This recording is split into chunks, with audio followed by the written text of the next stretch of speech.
It's the statement that shook both Washington and Moscow. Donald Trump, never one to hold back, has just warned Vladimir Putin to end the war in Ukraine before Russia's economy completely collapses. The message was loud, clear, and unlike anything we've heard from the former U.S. president since this conflict began. Whether you agree with Trump or not, one thing's certain: when he speaks, the world listens. So what exactly did Trump say, and why is this warning making headlines around the globe? Let's break it down. During a recent press conference, Trump said that Putin's ongoing war in Ukraine is draining Russia's economy faster than anyone realizes. He claimed that Russia is heading toward an economic disaster, not because of Western sanctions alone, but because of the sheer cost of sustaining a massive war effort for so long. According to Trump, every missile, every tank, every drone strike is pushing Russia one step closer to financial collapse. Think about it, the war has been raging for more than 2.5 years now. Russia has poured billions into its military campaign. Sanctions have cut off key revenue streams, especially from oil, gas, and international banking. The ruble has plummeted. Inflation has spiked. And more than 1 million skilled workers, engineers, IT experts, and young professionals have fled the country to avoid the draft.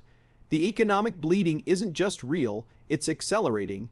Trump's words might sound harsh, but they're not far from what financial analysts have been saying.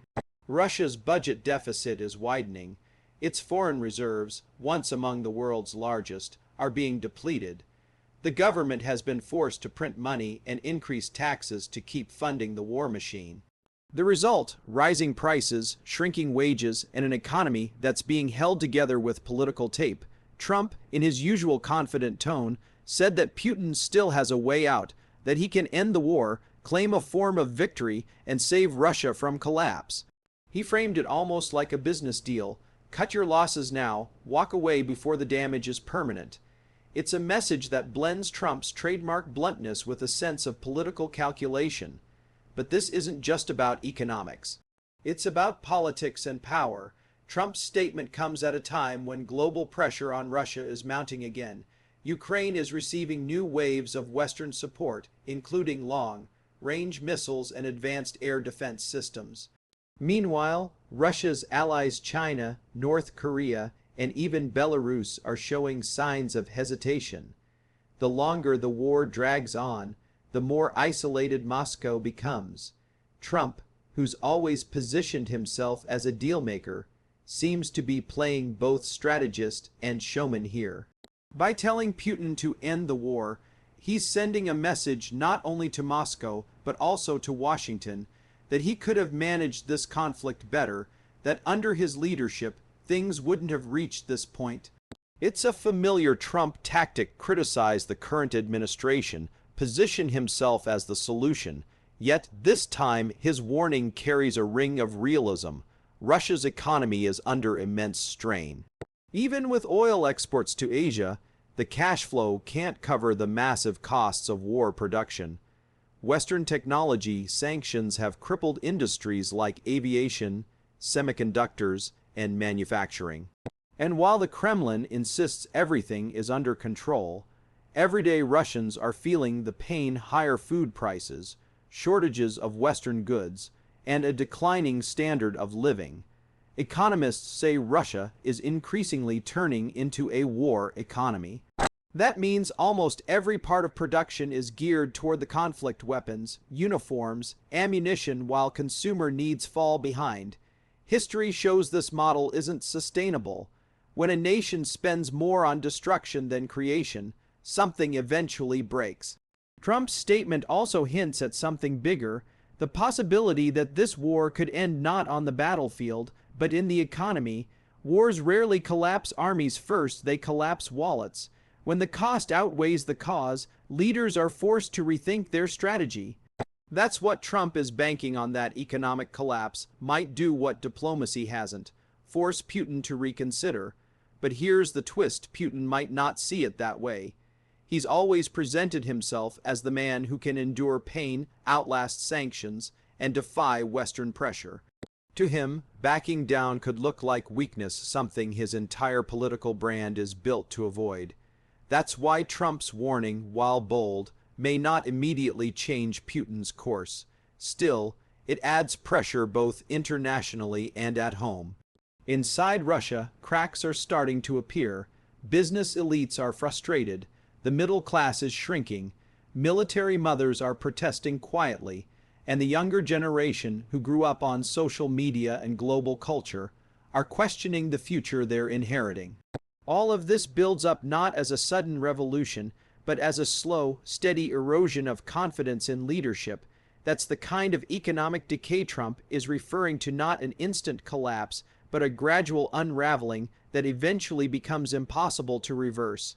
Meanwhile, Ukraine's resilience continues to defy expectations. Despite constant attacks, the country has kept its infrastructure functioning and its economy running, thanks in part to Western aid and internal determination. Every time Russia tries to push Ukraine into darkness literally, by targeting power plants, Ukrainians rebuild. That contrast between endurance and exhaustion is becoming one of the defining features of this war. Trump's warning also plays into global markets. When he said Russia's economy could collapse, oil prices wobbled. Investors know that instability in such a major energy exporter has ripple effects worldwide in fuel prices, food costs, and even global inflation. In that sense, Trump's words aren't just political, they're financial tremors echoing across continents. Critics argue Trump's message is self-serving, that he's using the crisis to boost his image as a peace negotiator. Supporters, however, see it as much-needed honesty, someone finally telling Putin in the truth without diplomatic sugarcoating. Either way, it's sparked fresh debate about how much longer this war can continue before economics force a conclusion. For ordinary Russians, this isn't abstract. It's about shrinking paychecks, disappearing jobs, and a future that feels increasingly uncertain. For Ukrainians, it's about survival, knowing that their endurance might outlast Russia's economy.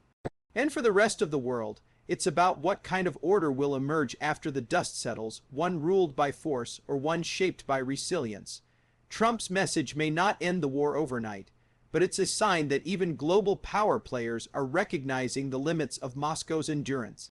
Wars can be fought with weapons, but they're won or lost in the economy.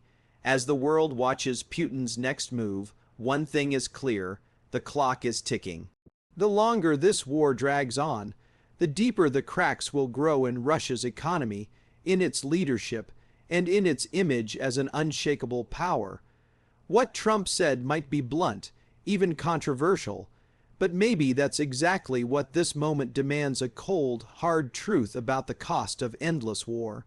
If you've made it this far, here's a question for you. Do you think Trump is right? Is Russia's economy really on the edge of collapse? Or is Putin stronger than the world thinks? Share your thoughts in the comments. I'd love to hear your take.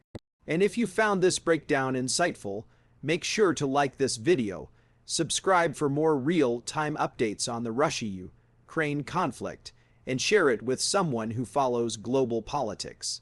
Your support helps the channel bring you stories that matter, because in times like these, understanding the truth is more powerful than ever.